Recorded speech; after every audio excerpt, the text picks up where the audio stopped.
ምንድናቸው?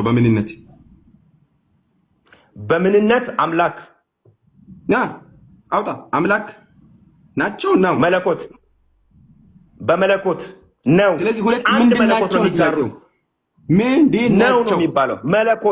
መለኮት አንድ መለኮት ባህሪ ነው የሚጋሩት ነው። የአንድ የመለኮት ባህሪ ነው ያላቸው። በአካል ሁለት በመለኮት አንድ። ወልድ አምላክ ነው አይደለም? አምላክ ነው። የወልድ አምላክ ማን ነው? የወልድ አምላክ የሚባል የለም። ወልድም ራሱ አምላክ ነው። የመለኮት ባህሪ ነው የሚጋሩት። የወልድ አምላክ የሚባል የለም። ፈረሰ። እዚህ ጋር ስላሴ ትምህርት እዚህ ጋር ኤፌሶን 1 አንብብ በክርስቶስ በሰማያዊ ስፍራ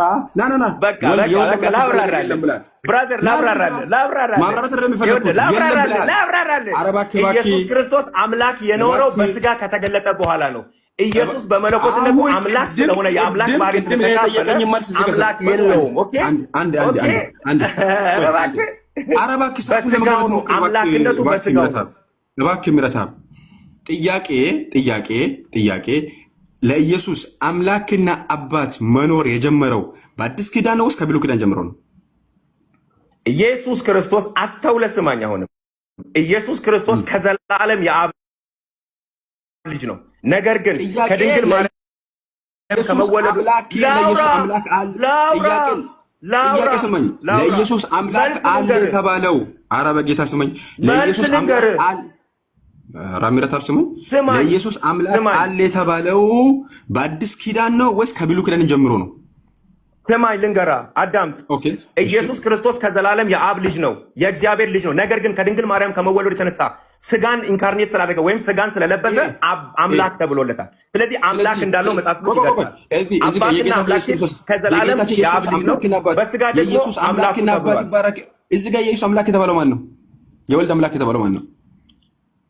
አረ በእናትህ በጊዜ ለይተህ አንብብ። የወልድ አምላክ የተባለው ማን ነው?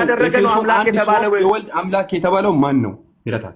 አብ ነው። አባት የተባለው አብ ነው። አብ ደግሞ አባት የተባለው ኢየሱስ በስጋ ስለመጣ ስጋን ስለለበሰ ነው። በስጋ ወራቱ የተነገረ የጠየቅኩ እዚህ ጋር አምላክ የተባለው ማን ነው ነው? የወልድ አምላክ አምላክና አባት የተባለው ስለ አብ እኮ ነው እያወራ ያለው። ወር ብራዘር እየነገርኩህ እኮ ነው። በጣም አሪፍ። አሁን ልብ ብለህ ስማኝ። የምጠይቅን አሁን በደንብ ስማኝ። በዮሐንስ አሁን በሰጠኝ መሰረት አብና ወልድ በአምላክነት እኩል ከሆኑ ለወልድ አምላክ አብ ብቻ የሚሆነው ለምንድን ነው? በአምላክነት አንድ ከሆኑ ደግመህ ጠይቀኝ። በደንብ ስማኝ። ይህንን ጥያቄ ከመለስክልኝ እዛ አትቀመጥም። በደንብ ስማኝ። አሁን በመጽሐፍ ቅዱስ አብና ወልድ በመለኮት እኩል ከሆኑ አሁን ዝም ብለህ ስማኝ። አብና ወልድ በመለኮት እኩል ከሆኑ ለወልድ አምላክ የተባለው አብ ብቻ ለምንድን ነው?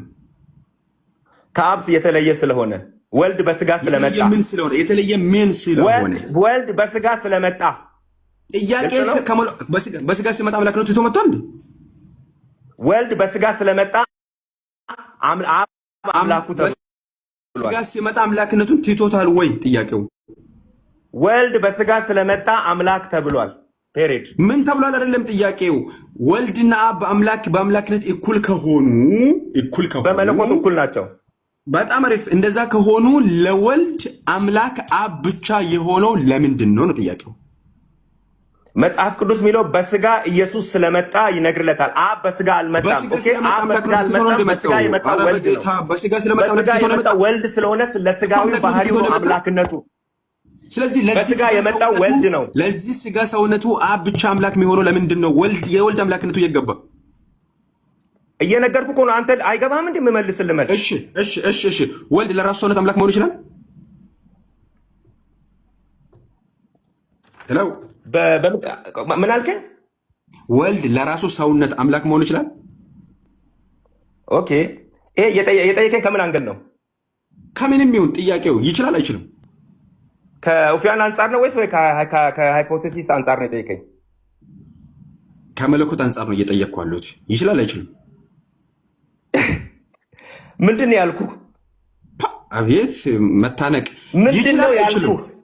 ከኡፊያን አንጻር ነው የጠየቀኝ ወይስ ከሃይፖቴሲስ አንጻር ነው የጠየቀኝ? ኦዚያ ነው የሚባለው። ኦፊያ አትበል። ኦዚያ ነው የሚባለው። ኦዚያ የሚባለው ኦፊሻል አለ ጥያቄ እኮ ኧረ ወይኔ ጥያቄ እኮ እንግሊዝኛ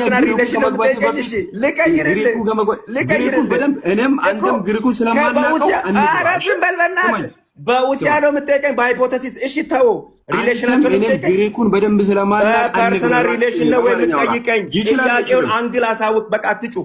ጥያቄ ወልድ ለራሱ ሰውነት አምላክ መሆን ይችላል አይችልም? ሳሚ አስተውለህ ስማኝ። ኦንቶሎጂካሊ ነው እየጠየቀኝ ያለው ወይስ ሪሌሽናሊ ነው? ወልድ ለራሱ ሰውነት አምላክ መሆን ይችላል አይችልም? ረታ በድጋሚ ጠይቃለሁ። እሺ ሜታፊዚካሊ ነው እየጠየቀኝ ያለው? እሺ ከመለኮት አብና ወልድ በመለኮት እኩል ከሆኑ ከምን አንጻር ነው የምትጠይቀኝ? አሻሽዬ ልጠይቅልኛል። እኔ ነኝ እኮ ጠያቄ ወገን። ምን ሆነ ነው እንዴ? ከምን አንጻር ነው የምትጠይቀኝ? ከምን አንጻር ነው የምትጠይቀኝ? ከመለኮት አንጻር ለራሱ ሰውነት አምላክ መሆን ይችላል ወይ? በፐርሰናል አሃ ብራዘር ጥያቄህን ወቅ እንጂ ጥያቄውን ወቅ እንጂ መጀመሪያ አንተ ጥያቄ በመለስኩ ቁጥር እግዚአብሔር ተመለስከም በፐርሰናል ሪሌሽን ነው አልመለስኩ ቁጥር በሜታፊዚካሊ ነው አልኩ። በእያንዳንዱ ጠየቁ። አንዱን እንኳን አትመልስም። አንዱን እንኳን አትመልስም ወይ? ጥያቄ እባክህ ምረጥ። እሺ አሁንም ይኸውልህ፣ አሁንም ወልድ ብቻውን ይፈርዳል? አሁንም ወልድ ብቻውን ይፈርዳል? እኔን ስማኝ፣ መላኩን ያደለው ወልድ ትቻለህ። እሱን ጥያቄ ወልድ ብቻውን ይፈርዳል? አሁን እየሰማኸኝ ነው አይደለ? ወልድ ብቻውን ይፈርዳል ወይ? ጥያቄው አብ እንዲፈርድ ሰጥቶት ወልድ ይፈርዳል ብቻውን። ፈራጅ ወልድ እንደሆነ መጽሐፍ ቅዱስ ይናገራል። ወልድም አይፈርድም ይላል። ወልድ አይፈርድም ይላል ዮሐንስ ወንጌል 12 ላይ። ይኸው ዮሐንስ ወንጌል ላይ ኢየሱስ ዋሽቷል። እዚህ ጋር ኢየሱስ ዋሽቷል። ምን ወይ ወልድ አይፈርድም ይላል። በአንድ ሱን kan ወልድ አይፈርድም ይላል መጽሐፍ ቅዱስ። የእግዚአብሔር ቃል ሲናገር ማስረጃ አንተውን የሰጠው አዳም በደንብ አድርገህ ስማኝ። አብ ፍርድን ሁሉ ለወልድ ሰጥቶታል ነው የሚለው። አብ ፍርድን ለወልድ ሁሉ ሰጥቶታል ይላል። ኦኬ ትቼዋለሁ። አሁን ሌላ ጥያቄ ልሄድልህ። ባዘጋጀው ሰው ሆኖ በዓለም ሁሉ በጽድቅ የሚፈርደው ማን ነው? አብ። ማስረጃ አብ በወልድ እንደ ሮሜ ላይ ቅድም አነበብኩልህ አይደል እንዴ? ላንብብልህ? አውጣና አንብብ። ሄለው አውጣና አንብብ። ምን አውጣልኝ? ሮሜ ስንት? ሮሜ ላይ ጳውሎስ ራሱ በወንጌል አዳምጥ። ሄለው እኔ በክርስቶስ ኢየሱስ ወንጌል እንደሰበኩላችሁ ይላል ጳውሎስ። እንደሰበኩት ኦኬ። ጥያቄ እኮ አብ በወልድ የሚፈርድበትን ማስረጃ ነው አልኩት። አውጣ ሮሜ 2:16 አውጣና አንብብ። ሮሜ 2:16 ቶሎ በል። ምን ይላል? ሰዓት አልቋል። ፔሬድ ሰዓት አልቋል። እንዲሁም 10 ምናምን ደቂቃ ወስደብኛል። ችግር የለም። እሺ በቃ ችግር የለም። ቀጥል። አሁን መዝጊያ ይኸውልህ፣ ስማኝ ሳሚ፣ መዝጊያ ስንት ደቂቃ ነው? መዝጊያ ስንት ደቂቃ ነው? በቃ 7 ደቂቃ። እሺ በቃ ቀጥል። እሺ ዝጋ። ኮንክሉዥን መስራት ትችላለህ ከፈለግ። አንተ ነው የሚሰራው። ቀጥል። ታንክ ዩ። 7 ደቂቃ አለኝ። ታስጀምራለህ? ቀጥል። ከ7 ነው። ቀጥል። ኦኬ